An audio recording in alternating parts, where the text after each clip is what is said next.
This is Module 7 of the Sociology of the Environment, and we are going to have a discussion on climate change and climate justice. The key concepts covered under climate change will be global warming and effects to the environment, and under climate justice will be distributional and procedural justice.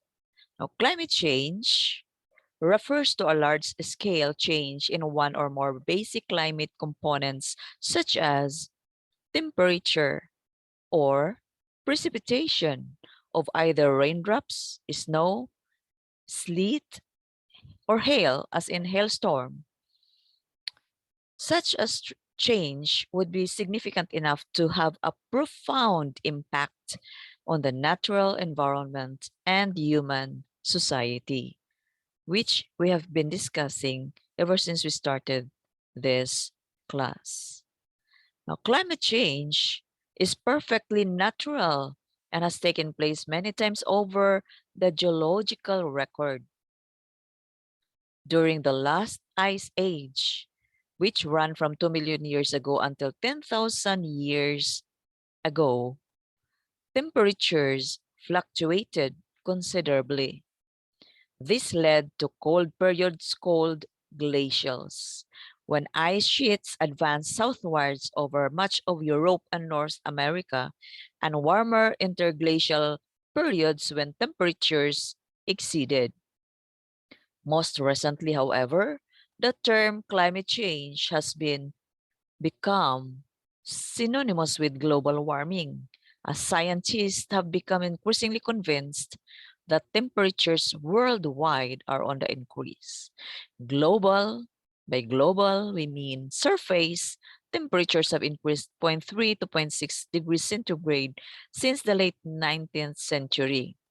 The 20th century's 10 warmest years all occurred in the last 15 years of the century. Of this, 1998 was the warmest year on record. Greater concentrations of greenhouse gases mean more solar radiation is trapped within the Earth's surface atmosphere, making temperature rise. Notably, there is huge difference between natural greenhouse effect and the human greenhouse effect. Looking at this comparative illustration, the elements are the same, but the quantities differ. What's similar? Okay, solar radiation from the sun towards the earth, the same. Radiated heat from the earth towards the atmosphere, the same. Now the differences.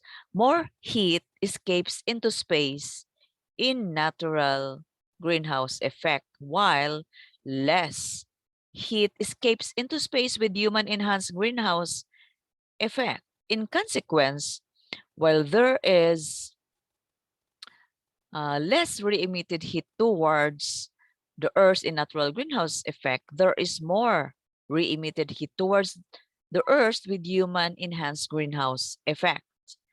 Hence, there are more greenhouse gases such as carbon dioxide, methane, and nitrous oxide in the atmosphere. Now, with global warming also, snow cover in the northern hemisphere and floating ice in the Arctic Ocean has decreased. Over the past century, globally, sea level has risen to 10 to 20 centimeters, and worldwide precipitation over land has increased by about 1%. Atmospheric concentrations of carbon dioxide have increased nearly 30%. Methane concentrations have more than doubled, and nitrous oxide concentrations have risen by 15%. We just discussed that a while ago. These increases have enhanced the heat trapping capability of the Earth's atmosphere. Simple illustration of the complexity of the concept of fossil fuel can be this, that fossil is formed from remains of dead plants and animals. Fuel is derived from material burnt to produce heat. These two added together as fossil fuel obtained from dead plants and animals, fossil can be petroleum, natural gas, and coal. Now, how does fossil fuel burning contribute to pollution? Because fossil fuels contain sulfur, acid rain can result when they are present in the atmosphere. Now, acid rain causes corrosion or destruction of metals and can irritate human mucous membranes present in the skin and eyes. Fly ash from burning fossil fuels can also contaminate water sources. Coal burning produces a lot of dust and carbon particles which can deposit in the lungs and cause a condition called anthracosis. Therefore, the burning of fossil fuel can cause respiratory diseases. Fossil fuel is non-renewable energy, as shown in detail in this differentiation of these sources of energy. Significant changes are possible for the environment locally and regionally and globally with global warming. More heat waves and droughts would result in more demand and conflicts for water resources. More extreme weather events could produce floods and destroy property and human life. There would be a greater potential for heat-related illnesses and deaths, and a wider spread of infectious diseases carried by insects, rodents, people, as in the case of the present-day coronavirus pandemic, and even the recent monkeypox. Now, climate change unevenly affect different people and places. Such effects likely to lead inequalities within and across nations, between current and future generations, and this great injustice. Such injustice manifests in inequitable outcomes for different people and places associated with vulnerability to climate impacts. There is a need for fairness of policy and practice responses to address climate change and its consequences. This is what climate justice is all about.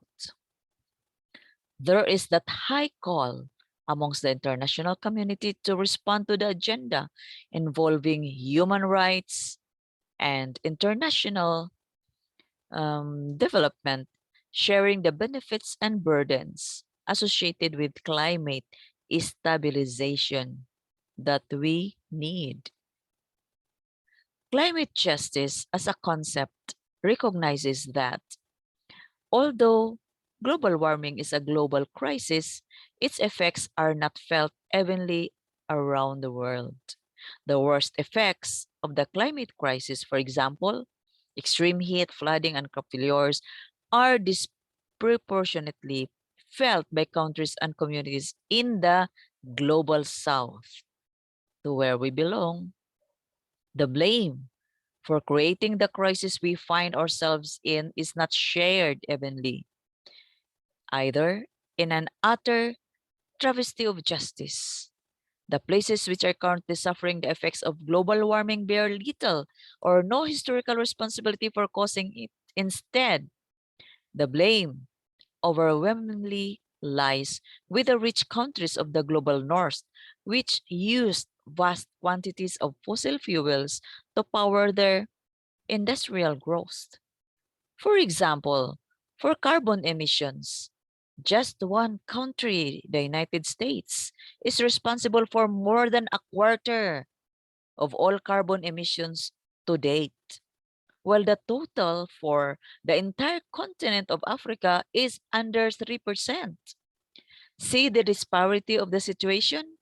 The glaring injustice. Another fact is this: the UK, though responsible for only 1% of present-day emissions, but has a huge historical footprint up until 1882. It accounted for over half of all global carbon emissions. Let's have a look at this. Carbon emissions by world region.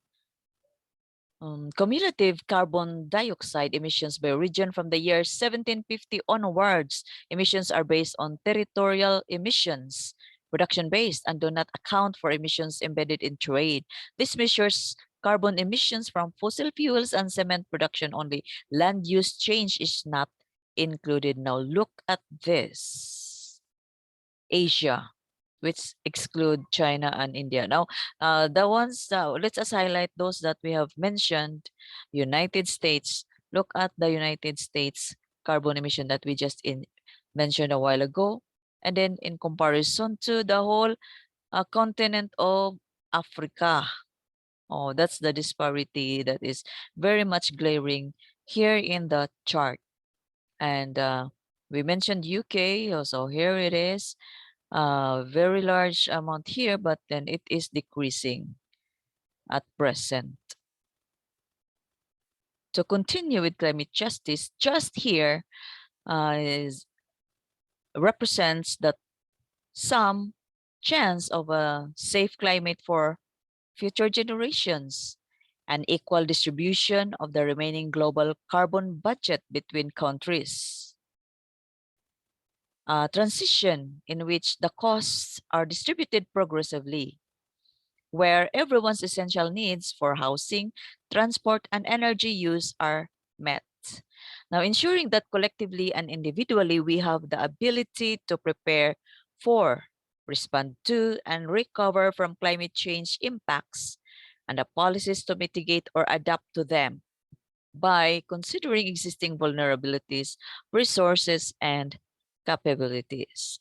That's why the United States has to help in the climate change programs around the world because they have that large chunk of the carbon emissions. Now, to continue, the climate justice as distributive justice and procedural justice. Policy and practice responses such as energy policies linked to carbon reduction or flood resilience measures could exacerbate inequalities or be used to address different forms of disadvantage, and hence will also add to uneven consequences of climate change, raising concerns over distributional justice or the distributive justice. So that's the where the concept revolve. Now, why are socially just responses to climate change important? Now, distributive justice concerns the ways in which the burdens, benefits, and responsibilities are allocated between different individuals and groups. In the context of climate change, distributive justice includes the following. First, regarding unequal responsibilities. Who bears greater responsibility for the emissions of greenhouse gases? So we have just mentioned the US, okay?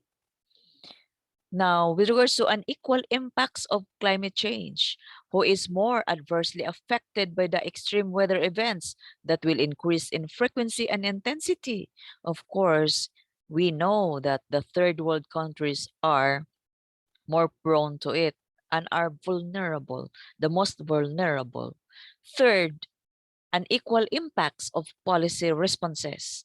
Who benefits and who bears the costs and burdens of mitigation and adaptation policy? That's why we cannot just say that we receive dole out from the United States, for example. No, they bear the big responsibility. Oh, that is climate justice is all what climate justice is all about. Okay, procedural justice, who has the most voice in decisions, concerns the ways in which decisions are made in particular. Okay, who has the power to affect policy responses to climate change, and how decision-making procedures benefit and burden different individuals and groups. relative roles and responsibilities for causing the problem of global warming and for associated action, and set through international climate change negotiations. There is fairness of global emissions, reduction targets, and respective roles, and at the same time of costs for different nations to reduce emissions. Now, the development of responses within countries. So we need to recall what we discussed in the previous module. I think it's the module 4 with regards to responses within countries. You remember this? Our discussion from the MDGs, um, from covering 2000 to 2015. There were 8 MDGs, if you remember our discussion, and 2 big SDGs, or the Sustainable Development Goals, from 2016 to 2030. So from 8, there were 16. So of these 16 Sustainable Development Goals, particular for our sociology of environment, we have here clean water and sanitation, affordable and clean energy, sustainable cities and communities, climate action, SDG 13, we have life below water, and life on land. So we have these 2, 4, 6. We have 6 out of 17 that's appropriate to our subject matter. Now let's focus on climate action. So let us visit this website of the United Nations Department of Economic and Social Affairs, Sustainable Development, and particularly we click immediately to the SDG 13. So specifically, take urgent action to combat climate change and its impacts.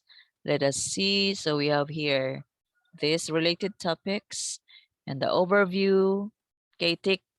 Okay, so the climate crisis continues. Okay, so we have this, and we are going to watch a very short video presentation. It's just over a minute.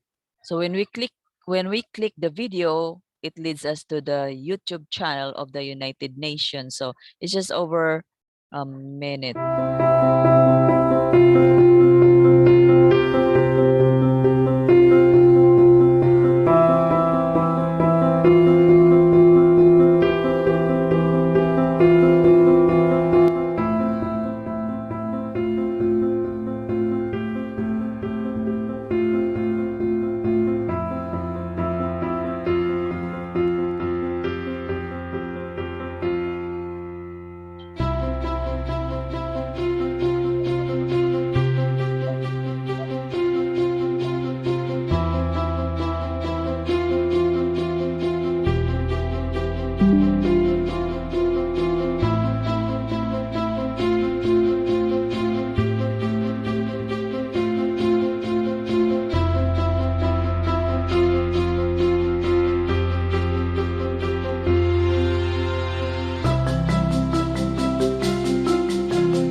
Okay, that's from United Nations.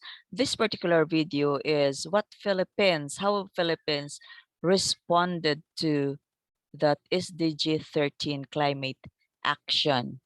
Now let's just have very brief. You'll just continue to watch this in We are guardians of the most beautiful country on earth.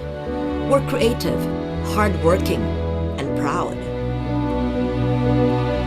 We are facing big challenges. The Philippines is a highly vulnerable nation of more than 100 million people. We are visited by more than 20 typhoons in a year. That is Senator Lauren Legarda speaking, because she is Floods, in charge. extreme heat, storm surges, disease. She's in charge in the It has Senate. become worse. but we are doing something about them. Right charge of now, we are the Committee ensuring for that the local Environment. governments are prepared to deliver on the This is ask what you of the are Climate Change Act of seeing. 2009 by having a local climate change Okay, so action there is plan. now evacuation And center these plans for should be able to those articulate who may their strategies, experience their measures calamities to adapt well around the to the country. impact of climate change. So that's what he's We are saying. investing in renewable And energy look at to give us this. cleaner air. For The solar, shift the solar to panels. renewables is a must, and we would like to see a more aggressive So shift this is the towards son actually of renewables in our power mix. Senator Lauren. We are interested in the latest eldest technology for child, other not the renewable younger energy generation, child. And of solar, course, this is hydro, now wind. Rest assured that we in government shall continue to support the development of this renewable is energy. credits to Aside from helping the us achieve RTBM energy video. sufficiency, this is an exciting time as we are making substantial gains in our social and economic reforms. And that is Early President warning Duterte, systems to keep us who's safe ending from his term, storms. It's very important this that month. preparedness is mainstreamed in our governmental process. In fact, now it's a rainy maybe season would it's receive also orange alert, yellow good alert. that And the challenge there is to Senator simplify, operationalize, wins again. make it proactive and more so communicative, that she can and continue replanting with this. mangroves to protect our land. We must preserve the integrity of ecosystems. Our mangroves are the best buffers against storm surge. This is part of our nationally determined contribution, our plan to create a more climate resilient Check and our adaptive Earth today. Philippines Okay. for everyone. School-based. We are engaging with various partnerships to implement our nationally That's determined how contributions. We And we hope manage the that these solid waste. partnerships will result in Okay, very that is fruitful now the- cooperation to really uplift There is- the situation, especially of the poor, who are most vulnerable to the impacts of climate change.